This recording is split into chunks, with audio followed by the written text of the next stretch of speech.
फसिले human सागर पुणी थे अड़ुआरे फसी कंठशिल्पी ह्यूमान सागर एथर गोटे भिडियो को नहीं सामाजिक गणमाध्यम गोटे भिडियो भाइराल होची दर्शक बंधु एवं जो भिडियो रे दुई जन जड़े कंठशिल्पी ह्यूमान सागर एवं अन्य जन अच्छा रुकु सुना यही तात्सल्यभरा दृश्य को आपण देखु एवं यही दुई जन जगन्नाथ भजन को अश्लील भाव में गाउथुबा अभियोग करा जायछि जहाँ कोटी कोटी जगन्नाथ प्रेमी भाववेग को आघात देछि। ह्यूमान सागर एवं रुकु सुना ना कैपिटल थाना अभियोग होछि। गीत गाइबार अर्थ नुहे जे महाप्रभु श्री जगन्नाथ भजन को कदर्थ ढंग से गाइबा बोली कहिसंति जगन्नाथ प्रेमी एवं दुहिंक विरोध में दृढ़ कार्यानुष्ठान दाबी करा जायछि।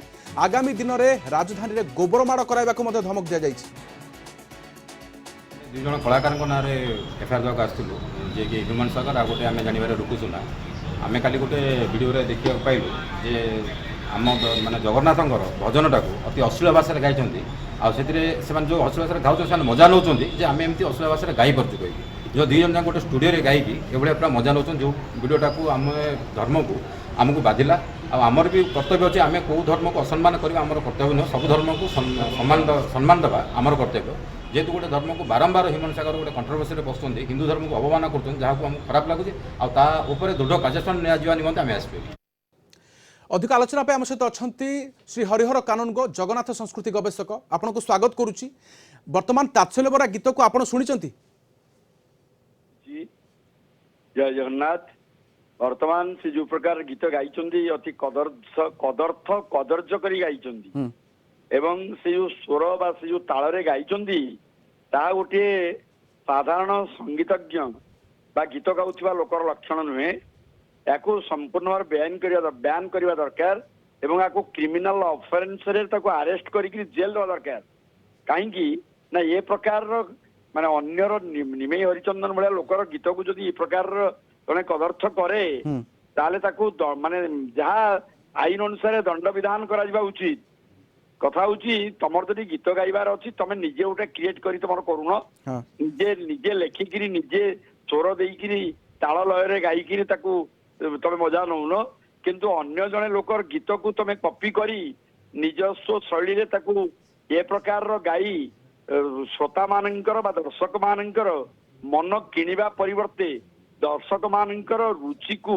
दर्शक मानकर चिंता चेतना को महाप्रभु जगन्नाथ प्रति जो श्रद्धा भक्ति विश्वास रही कुठारागत कर अधिकार एमानकर अच्छी कि ह्यूमान सागर अच्छी कि ओके होई पारे सर ये टाइम पास होई पारे किंतु एमिति काहे कि ए समय नुहे टाइम पास चिना बादाम खाई टाइम पास करूना गुली खटी करके टाइम पास करूना जगन्नाथ भजन को लेकिन टाइम पास कर जगन्नाथ कौन तुम रास्ता कड़ भिकारी ना तुम घर चाकर चाकराणी जगन्नाथ पूरा होती ओडिया जातिर मौड़मणि आराध्य देवता इष्ट देवता राष्ट्र देवता महादेवता समग्र विश्ववासी जगन्नाथ महिमा को माने ग्रहण करने महिमा टिके पाइबा पागल होउचंदी सारा विदेश रु सारा पृथ्वी लोक माने जगन्नाथ धाम को धाई आसुंदी कृपा टिके पाइबा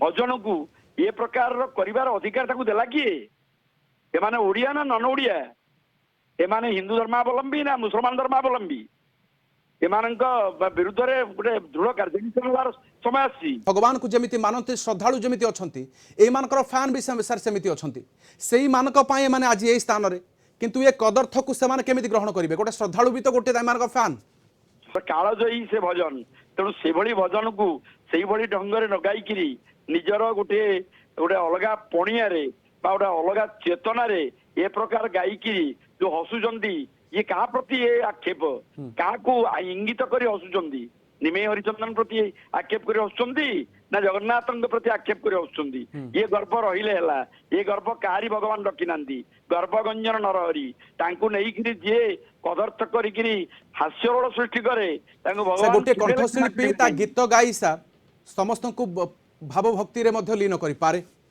किंतु एभली गीत कदर्थ गीत गाई मध्य समालोचनार शिकार होई पारे समस्ते जानी शुणी भी करती कि सर ये टाइम पास को ग्रहण करा जाउछि एमिति होई पारे ना अन्य कोनोसी उद्देश्य मध्य थाई पारे केमिति रूप रे वायरल हेउ ना कमेबा ये टाइम पास नुहे कि ना कमेबा नुहे ये महाप्रभु जगन्नाथ प्रति एक उपहास ये जाति प्रति एक उपहास एमानंकु आपणकर गोटे माने मुसलमान धर्मर जे गुरु ତାଙ୍କ ବିରୁଦ୍ଧରେ ଏଇଭଳିଆ ଲେଖିଦେଲେ ମୁସଲମାନ ମାନେ ସହିବେ?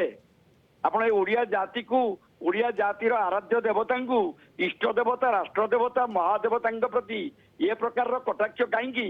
ଏ ପ୍ରକାର ସ୍ୱରରେ ଗୀତ ଗାନ କରିବାର ଅଧିକାର ଏ ଦୁଇ ଜଣଙ୍କର ଅଛି କି? ତାଙ୍କୁ କଣ ଭଗବାନ ଜନ୍ମ ଦେଇନାହାନ୍ତି? ମତେ ଲାଗୁଛି ଏମାନେ ବୋଧେ ଓଡ଼ିଆ ନୁହନ୍ତି କି ଏମାନେ ହିନ୍ଦୁ ଧର୍ମାବଲମ୍ବୀ ନୁହନ୍ତି।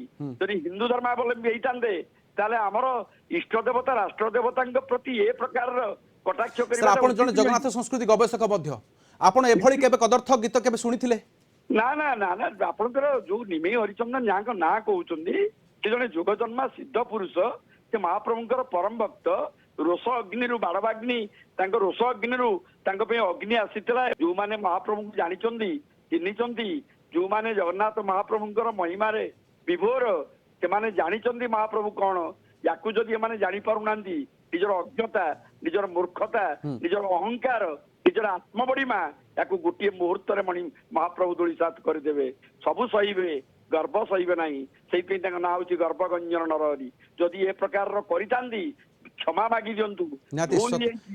ଆମେ ଏ ଜଗନ୍ନାଥ ପ୍ରକାର ପ୍ରେମୀଙ୍କୁ ଏ ସ୍ୱତଃସ୍ଫୂର୍ତ୍ତ ଭାବରେ ମଧ୍ୟ ନିଜେ ଆଘାତ କରୁଥିବ ଯେ ଏଭଳି କଦର୍ଥ କାହିଁକି ଅନ୍ତତଃ ଜଣେ ଲୋକପ୍ରିୟ କଣ୍ଠଶିଳ୍ପୀ କେମିତି କରିପାରୁଛନ୍ତି ଏସବୁ। କୌଣସି ବାହାନା ହେଉ କିନ୍ତୁ ଏଭଳି ଗ୍ରହଣୀୟ ନୁହେଁ, ସମସ୍ତେ ମାନନ୍ତି। କିନ୍ତୁ ଏହା ସତ୍ତ୍ୱେ ମଧ୍ୟ ପୂର୍ବରୁ ଆମେ ଦେଖିଛୁ କିଛି ବିବାଦରେ ଥିଲେ ହ୍ୟୁମାନ ସାଗର, କିନ୍ତୁ ଏବେ এই চিত্র নিশ্চয় ভাইরাল ହେଉଛି। জগন্নাথ প্রেমী ସମସ୍ତେ ଭାବାବେଗକୁ ଆଘାତ କରୁଛି ବୋଲି କହୁଛନ୍ତି। ସାର୍ ବହୁତ ବହୁତ ଧନ୍ୟବାଦ ଆମ ସହିତ ରହିଥିବାରୁ। ହରିହର କାନୁନଗୋ ଜଗନ୍ନାଥ ସଂସ୍କୃତି ଗବେଷକ ଅଧିକ ଆଲୋଚନା କରୁଥିଲେ। ସମୟ ସରିଆସିଛି 8 PM କୁ ଏଇଠି ରଖୁଛୁ। ନମସ୍କାର।